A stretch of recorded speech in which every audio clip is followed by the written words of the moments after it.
Salut à toi, c'est Florent du site globalinvestisseur.com. Bienvenue dans cette nouvelle vidéo, j'espère que tu vas bien. Alors dans cette vidéo, nous allons parler de dette. Nous allons parler des mauvaises dettes et des bonnes dettes. Car des fois, quand on parle de dette, quand on dit que quelqu'un est endetté, voilà, tout de suite, ça a une connotation un peu négative parce qu'on va se dire, oui, cette personne, voilà, elle vit au-dessus de ses moyens, elle n'arrive pas à joindre les deux bouts.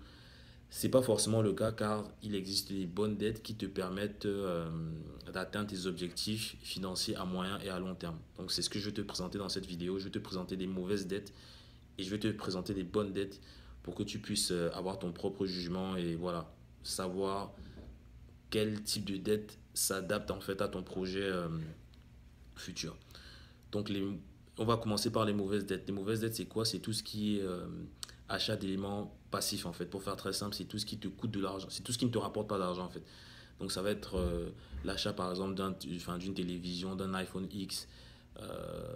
Voilà, c'est tout ce qui n'est pas un actif.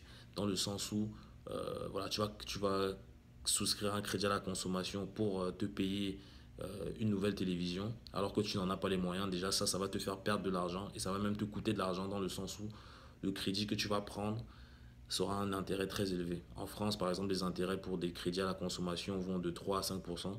Ici au Québec, ça peut aller jusqu'à 15 voire même du 20%.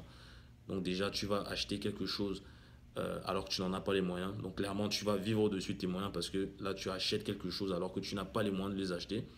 En plus de ça, tu vas perdre de l'argent car ce que tu vas acheter, dès que tu vas sortir du magasin, ça perd en valeur. Donc, typiquement, là, tu vas prendre un crédit à la consommation pour t'acheter une BMW à 20, 50 000 dollars. Dès que tu vas sortir de chez le concessionnaire, voilà, sache que la voiture a perdu au moins 20%, 20 à 30% de sa valeur. Donc déjà là, tu perds de l'argent par rapport à ça. Et ça te coûte de l'argent dans le sens où le crédit a un intérêt très élevé. Donc voilà, là, tu es perdant à tous les niveaux. Il y a également un autre type de dette qui, pour moi, est une mauvaise dette, c'est l'achat de résidence principale. Donc actuellement, c'est un sujet où il y a pas mal de débats en fait, où tu as d'un côté ceux qui disent que voilà, non, la résidence principale, c'est le meilleur investissement qui soit, c'est un investissement sécuritaire, voilà, c'est ta maison, c'est là où tu habites, c'est ton appartement, c'est là où tu vis.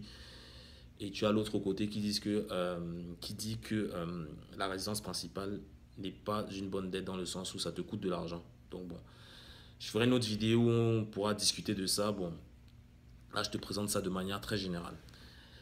Du côté des bonnes dettes, sache qu'il existe de bonnes dettes en fait. Les bonnes dettes, euh, ça peut être un crédit à la consommation, mais typiquement, tu peux souscrire un crédit à la consommation qui va te permettre d'acquérir des actifs. Des actifs qui vont te permettre, d'une part, d'atteindre tes objectifs financiers et d'autre part, qui vont même te générer des revenus plus importants que le taux d'intérêt que tu payes pour ce crédit. Donc typiquement, imagine tu prends un crédit à la consommation pour acheter une cave ou un parking ou je sais pas où investir dans une start-up. Tu vas souscrire à ce crédit à la consommation un taux de 3% par exemple.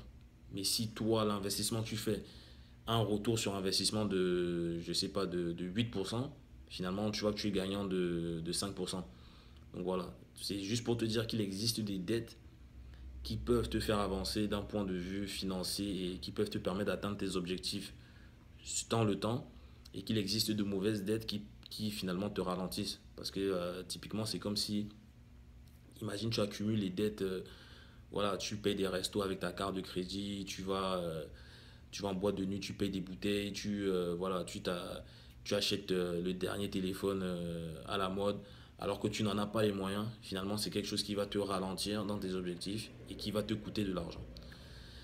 Donc voilà, je te remercie pour cette courte vidéo. Si tu l'as appréciée, je t'invite à liker la vidéo. Je t'invite également à la partager, à liker la page Facebook, à laisser des commentaires si tu en as pour me dire ce que tu en penses. Si, voilà, si pour toi, les exemples que je t'ai montrés, si c'est des bonnes dettes ou des mauvaises dettes. Donc voilà, je te donne rendez-vous la semaine prochaine pour une nouvelle vidéo. Ciao.